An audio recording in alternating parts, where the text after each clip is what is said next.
નમસ્કાર વિદ્યાર્થી મિત્રો, હું છું આર્યન પટેલ અને તમે જોઈ રહ્યા છો ક્લેવર એકેડમી યુટ્યુબ ચેનલ. તો આજના વિડીયોની અંદર આજે આપણે જોવાના છીએ ધોરણ 8 વિષય હિન્દી એ ચેપ્ટર નંબર 1 તેરી હે ઝમી સેમ 1નું જે ચેપ્ટર છે એનું સંપૂર્ણ સ્વાધ્યાય સોલ્યુશન જોવાના છે, એનો અભ્યાસ બી જોવાના છે, સ્વાધ્યાય બી જોવાના છે, બંને તમને જોવા મળી જશે. તો જેથી વિડીયોને એન્ડ સુધી જોતા રહેજો. તો ચલો વિદ્યાર્થી મિત્રો, તમારો ટાઈમ વેસ્ટ ન કરતા વિડીયોની શરૂઆત કરીએ.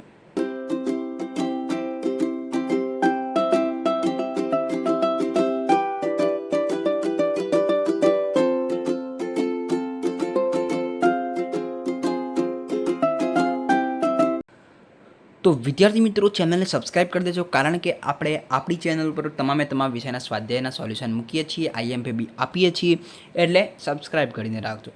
અભ્યાસ છે તમારો, અભ્યાસ પછી સ્વાધ્યાયનું સોલ્યુશન કરીએ છીએ. અભ્યાસની અંદર પહેલાં નિમ્નલિખિત પ્રશ્નों के उत्तर दीजिए. तो पहला प्रश्न है, आपके मत से सृष्टि में सर्वोपरि कौन है, क्यों? तो मेरे मत से सृष्टि में ईश्वर ही सर्वोपरि है, क्योंकि वह सर्वशक्तिमान है. वह जिसे बचाना चाहे उसे कोई मार नहीं सकता, और वह जिसे मारना चाहे उसे कोई बचा नहीं सकता.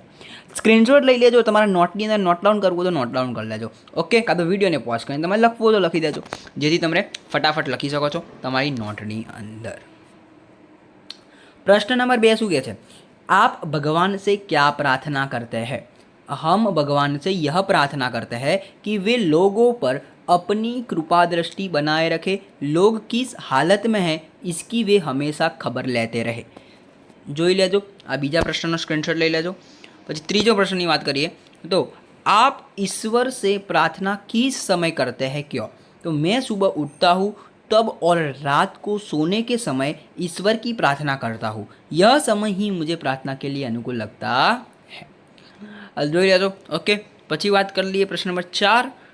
भिन्न भिन्न धर्म के लोग प्रार्थना करने के लिए कहाँ कहाँ जाते हैं?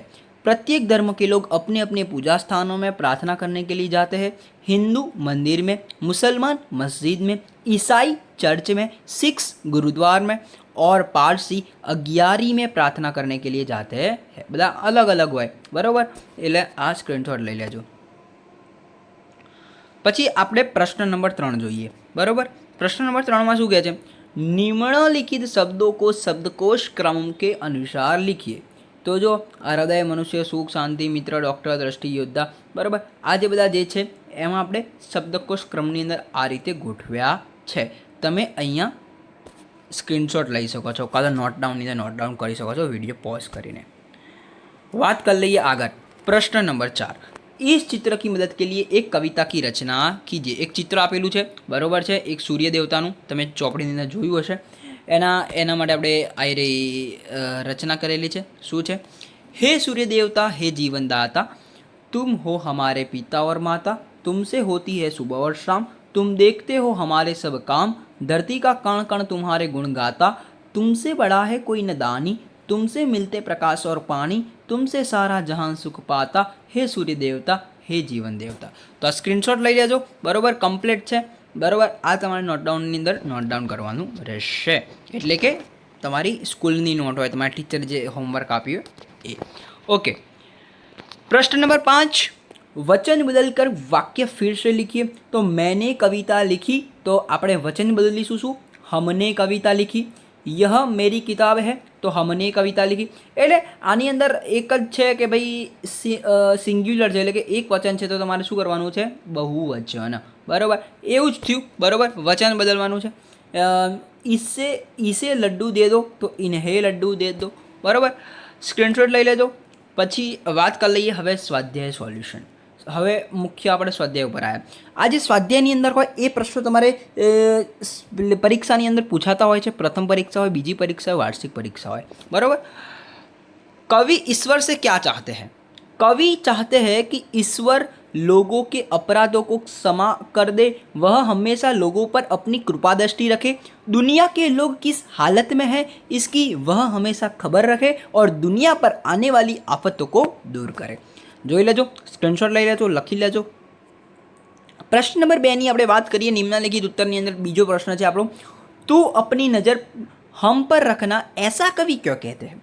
ईश्वर की इच्छा से ही दुनिया में हमारा जन्म हुआ है. उसी की कृपा से हमें यह शरीर और प्राण मिले हैं। हमारा जीवन उसी के भरोसे है, क्योंकि वही हमारा रखवाला है। इसलिए कवि ईश्वर से हम पर अपनी नज़र रखने के लिए कहते हैं। બરાબર, એકદમ ઇઝી છે. એકવાર તમે સમજશો તો આ બધું ઇઝી જ છે. ખબર છે, ઈશ્વરની ઈચ્છાથી આપણો જન્મ થયો છે. બરાબર, ઈશ્વરની ઈચ્છાથી આપણને શરીર મળ્યું છે. આપણે જે શ્વાસ લઈએ છીએ ઈશ્વરની ઈચ્છાથી છે. બરાબર, એવું જ લખવાનું છે બધું, અને હિન્દીમાં લખવાનું છે. સિમ્પલ છે. कवि किसे सबसे ताकत वाला मानते हैं, क्यों? तो कवि ईश्वर को सबसे ताकत वाला मानते हैं, क्योंकि ईश्वर सर्वस्व है. वह सब कुछ कर सकता है. वह जिसे चाहे उसे जीवन दे सकता है और जीवन ले भी सकता है.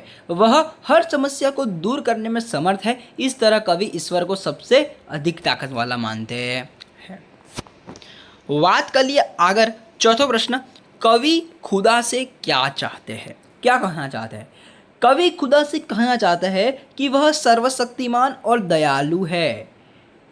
हम सब खुदा के सामने सर झुकाकर खड़े हैं. वह लोगों पर अपनी कृपा दृष्टि बनाए रखे और आने वाली आफतें दूर करता रहे. પ્રશ્ન નંબર 2 એની અંદર શું છે, નીચે દીએ કે ભાવ કે આધાર પર કાવ્ય પંક્તિ આપણે લખવાની છે. આ જે ભાવ જે છે એના ઉપરથી આપણે કાવ્ય પંક્તિ લખવાની છે. શું છે? हे ईश्वर तेरी कृपा से मुझे शरीर और प्राण मिले हैं. चाहे जो भी हो तुम अपनी कृपा दृष्टि हम पर सदा रखना. तेरी रहमत से हम सब ने ये जिस्म ओझा पाए हैं. तुम अपनी नज़र हम पर रखना. किस हाल में है ये खबर रखना. एकदम इजी. બરાબર, જોઈ લેજો, સ્ક્રીનશોટ લઈ લેજો. પછી બીજું, हे प्रभु ये सारा संसार तेरा है. तू बड़ा दयालु है. तू हम पर अपनी दया दृष्टि रखना. तो શું છે? तेरी है जमी तेरा आसमान. तू बड़ा मेहरबान. तू बख्शिश कर. છે એકદમ ઇઝી. વાત કરીએ આગળ. અપૂર્ણ કાવ્ય પંક્તિ પૂર્ણ કરવાની છે, એટલે કે મેરી પ્યારી પ્યારી ગાય કર કી રાજ દુલારી ગાય. આને આપણે કાવ્ય પંક્તિ પૂરી કરવાની છે. શું છે? મેરી પ્યારી પ્યારી ગાય ઘર કી રાજ દુલારી ગાય. जो भी देखे खुश हो जाए ऐसी न्यारी मेरी गाय. एकदम इजी. बराबर, स्क्रीनशॉट લઈ લેજો. નોટમાં લખવાનું હોય તો લખી દેજો. વિડીયોને પોઝ કરીને વાત कर દઈએ આગળ. यह गीत Hindi film the burning train से लिया गया है. तुमने इस प्रकार की और भी प्रार्थनाएं सुनी होंगी. ऐसी ही कोई प्रार्थना लिखे जो कि किसी फिल्म में हो. તમારા પરીક્ષાની અંદર ના પૂછાય, પણ તમારે નોટની અંદર ટીચરે લખવાનું કીધું હશે તો આ એક જે કાવ્ય પંક્તિ છે, हे मालिक तेरे बंदे हम, બધાએ સુની જ હોય. બરાબર, ऐसे हो हमारे करम नेकी पर चले और बदी से चले. આ રહી એ તમને પ્રાર્થના બી છે. બરાબર, તમારી સ્કૂલની અંદર બી ગવાતી હશે. બરાબર, આનો સ્ક્રીનશોટ લેવો હોય તો લઈ લેજો. આખી પ્રાર્થના છે. બરાબર, ઓકે, નોટની અંદર તમે લખી બી લેજો. Okay, done. વાત કરી લઈએ પ્રશ્ન નંબર 5. હવે જે આપણી જે પ્રાર્થના છે, જે તમારું કાવ્ય જે છે, કાવ્ય કહો, પ્રાર્થના કહો, એને ગુજરાતી કરવાનું છે. તો એનું માતૃભાષામાં અનુવાદ, એટલે કે આપણે અનુવાદ ગુજરાતી છે. બરાબર, ગુજરાતીની અંદર મેં કરેલું છે અહીંયા અનુવાદ. તમે લખી શકો છો, તમારી નોટબુકની અંદર નોટ ડાઉન કરી શકો છો. ઓકે, સ્ક્રીનશોટ લઈ લેજો. વિડીયોને પોઝ કરીને જોઈ લેજો કે ભાઈ કેવી રીતનું છે આખું. બરાબર, ખાલી ખોટો આપણે ટાઈમ પાસ કરવો નથી. બરાબર, જો તમને વિડીયો સારો લાગે વિડીયોને લાઈક કરજો. ચેનલની અંદર નવો ચેનલ સબસ્ક્રાઈબ કરજો. બેલ આઇકનને જરૂરથી પ્રેસ કરજો. મળીશું નેક્સ્ટ વિડીયોમાં નવા વિડીયો સાથે. ત્યાં સુધી good bye, take care, all the best.